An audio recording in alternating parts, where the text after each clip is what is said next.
pas gagné. Benoît Vêtu could be talking about the Olympics, which open in Tokyo on July the 23rd. In fact, he's referring to his own fitness. The 47-year-old Japan track team coach no longer competes, but he's getting back on the saddle today. You never stopped cycling? Well, yes, I did. The proof is that I'm no good anymore. I don't do it that often. Vetu spends much of his time in the intense atmosphere of the Olympic velodrome. After a successful stint as coach of the Russian track cycling team, he coached the Chinese team that won gold in the women's team sprint at the 2016 Rio Olympics. That record earned the Frenchman a lucrative contract with the Japanese team. My daily life is always about action and pressure. That's why sometimes I allow myself occasional breaks to relax a bit. Because when you work in a country that's hosting the Olympics, you are under constant pressure.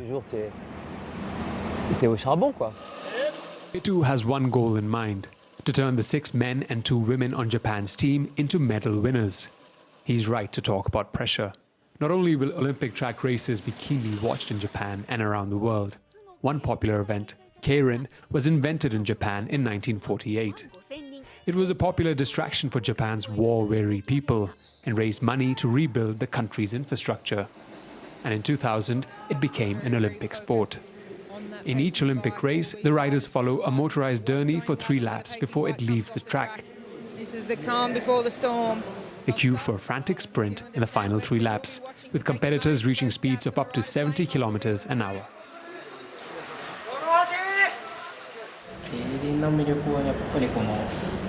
I like the speed and the interaction between the riders. It's a competition, but in Japanese Keirin, the riders form a kind of team based around the hierarchical relationships between younger and older cyclists. Many riders are attracted by prize money. Keirin is one of only 4 sports in Japan on which it is legal to bet. It is managed by the Japanese state, which invests some of the profits in infrastructure and social services. In 2020, Keirin generated more than 5 billion euros in betting receipts. Races are held just about every day at 40 velodromes across the country. Racegoers are often older men, some of whom struggle to control their gambling habit. I gamble about 800 euros a day. My family pleads with me to die because I waste too much money. What does your wife think? She left me because of my obsession with Keirin, because I gamble too much. The most successful among Japan's 2,400 professional Keirin riders can earn huge sums. The winner of the year-end Grand Prix race pockets $1 million.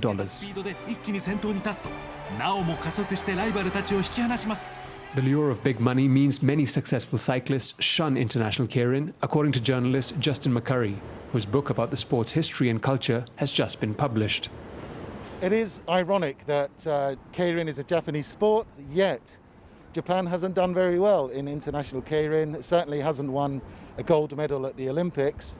The reason is that because it's a professional sport, most of the top riders prefer to just stick with the professional circuit in Japan. If they want to be part of the Olympic team, they have to take time away from the domestic Keirin circuit. They'll lose money. That's a sacrifice that riders on Vetu's team are prepared to make. They find a sense of purity in making an effort for the Olympics. Medals are much more important than the money they can make on the Keirin circuit. So they made this choice. That is what is great, and it deserves to be highlighted because they've probably lost 3 million euros each over the past 5 years. The pressure on the riders is building as the Tokyo 2020 Games approach. Today, in the last competition at the Olympic velodrome before the Games begin, his riders have won every single race they entered. Their French coach will settle for nothing less than a gold medal this summer. In the women's Keirin, he's pinning his hopes on Yuka Kobayashi, a Keirin star who was unknown on the international circuit until recently. It's crazy to think that 4 years ago she wasn't even trying to qualify for the Olympics. We worked very hard and she lost several kilos. When she arrived, she was doing the 200 meters flying time trial in 12 seconds. These days her time is 10.6 seconds. That's faster than the Olympic record of 10.7. With the Olympics just around the corner, Vetu's warriors on wheels are aiming high. He and they crave success, even if it means the Frenchman beats his compatriots along the way.